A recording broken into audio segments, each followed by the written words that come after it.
Welcome back, my beautiful humans. This episode is a permission slip. Why do you need a permission slip? Because living our best life is a damn trap. I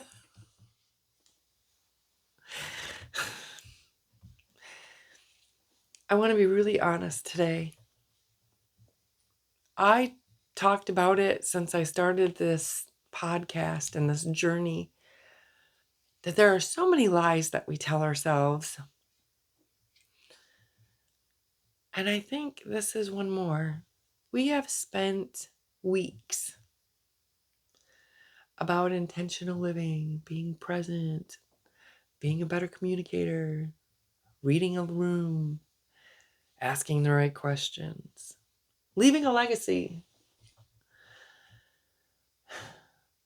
But I'm going to be very honest with you. Sometimes the pressure to live every day like it's your last is freaking exhausting. Holy tamale. I mean, if I actually lived like every day is my last 24 hours, I wouldn't be productive. I wouldn't be optimized.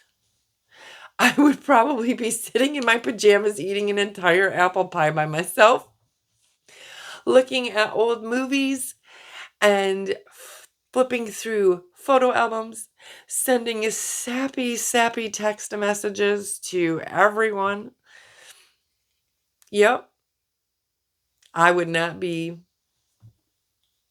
productive in the world as what, everyone else says. And I definitely wouldn't give two cares. Cut myself there. About my communication style, or if I ask the exact right question, or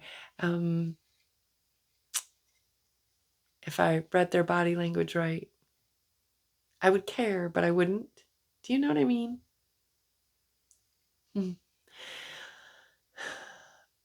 Sometimes I think we turned intentionality into another chore list. Another thing to check off. We did it. We did it. Yay, we did it.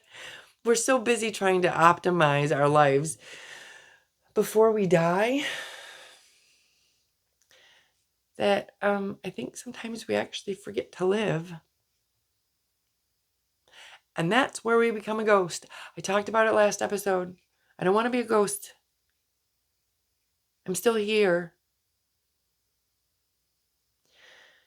If the feeling of trying to be the perfect human is weighing you down, take today off. Put the weight down. You don't need to carry it today. Give yourself permission to be messy. To just live. Being perfect is a pretty boring legacy. I mean, I literally record a show called If I Die Tomorrow. Guess what? I still get it wrong. Sometimes I still snap at people when I shouldn't. I'll send K text messages. I'll be passive aggressive with things that I shouldn't be. I'll still get annoyed. And I will still say things that maybe I shouldn't, or in a way I shouldn't. And I won't always own everything that I've done. I mean, I will eventually, but in the moment I might not. But that's okay. I think sometimes we've mistaken grit for grace.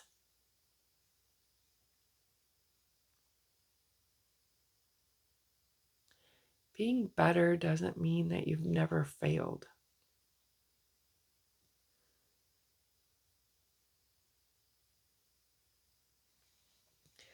I want to say that we need to stop trying to master everything and maybe accept where we are and learn a little bit of recovery. I will say this: the quality of your life is not determined by how many times you fell down. It's determined by how you treated others while you were sitting in the dirt.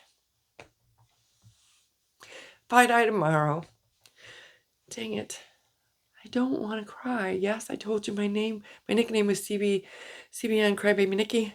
That doesn't mean I want to cry all the time. But if I die tomorrow, I don't want to be the person remembered for never making a mistake. I want to be remembered as someone who is brave enough to own my own mess and laugh at it. It's not always easy to do, but it is possible. How do we stay intentional without burning ourselves out? It's a good question. I have thought about it. I wrote some stuff down. But if you give 100% to your curiosity and your communication and your presence and your sympathy and understanding, one day you're gonna snap. You are a human being who needs rest and recharge. You are not software. You're not a program that gets downloaded with updates. You're a human being. I'm going to say, give yourself grace. If you were 70% present today, you're doing better than somebody who was 100% on the phone. And I shouldn't say that, because don't compare yourself to somebody else, because you have no idea what their life is like. So let me rephrase that. If you were 70% present, that's better than being 100% on your phone. If you used high yield query, or let your curiosity actually reflect in the conversation at least twice out of 10 conversations, you're doing better than if you hadn't done it at all. You know, winner, winner.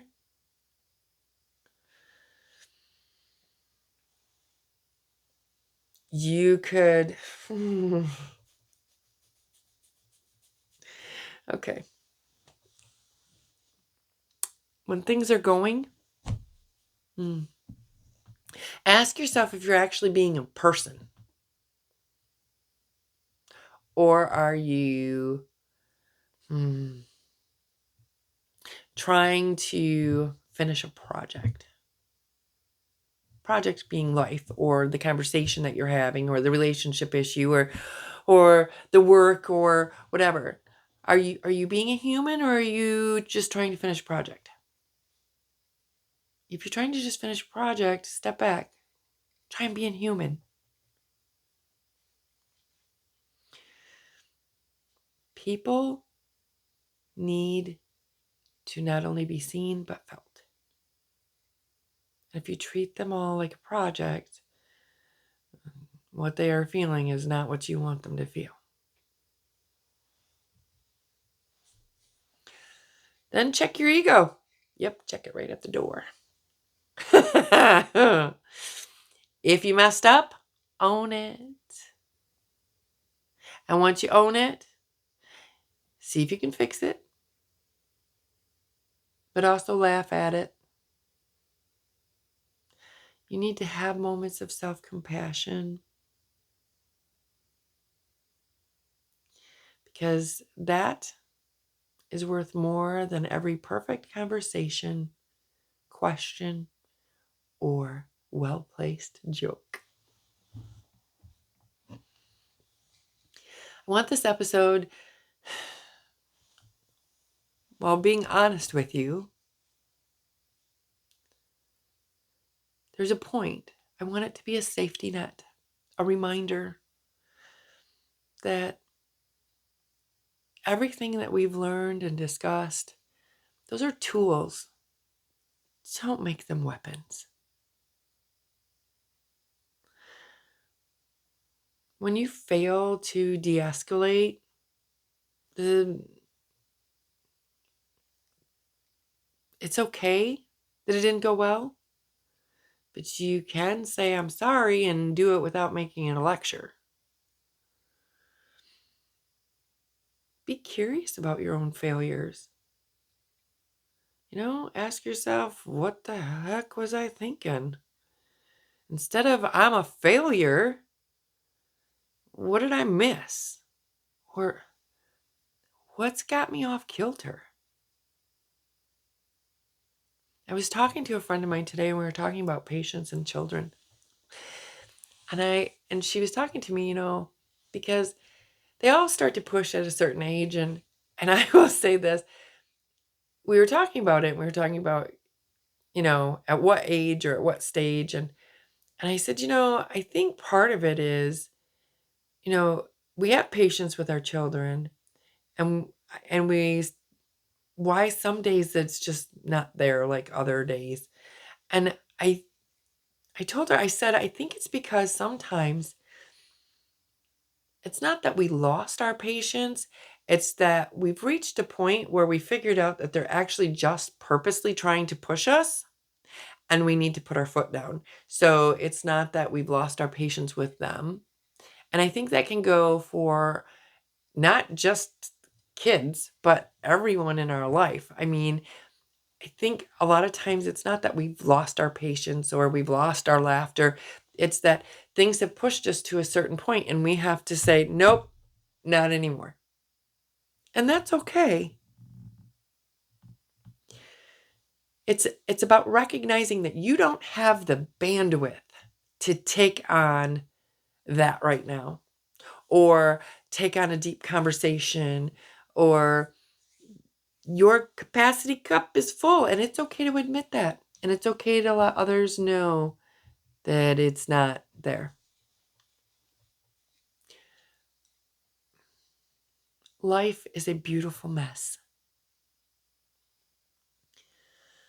If today were your last day, the people who love you wouldn't be thinking about your well-written words or well-spoken words. They would be thinking about your weird quirks, or the way you laugh at something, or how you always forgot why you walked in the room, or where you put your keys, or that you're standing there with your phone in your hand asking, have you seen my phone? We've all done it. Stop trying to curate your legacy, thinking the only way to do that is by being perfect. Experience your life. You're going to have good days, and you're going to have bad days. You're going to have some incredible days, and you're going to have some days that all you think about is why. But it's within those moments, it's within living and not being a ghost in your own life, that you will build the legacy that you want. You're a human being. Remember that, and give yourself grace. And as always, be kind, be grateful, stay humble.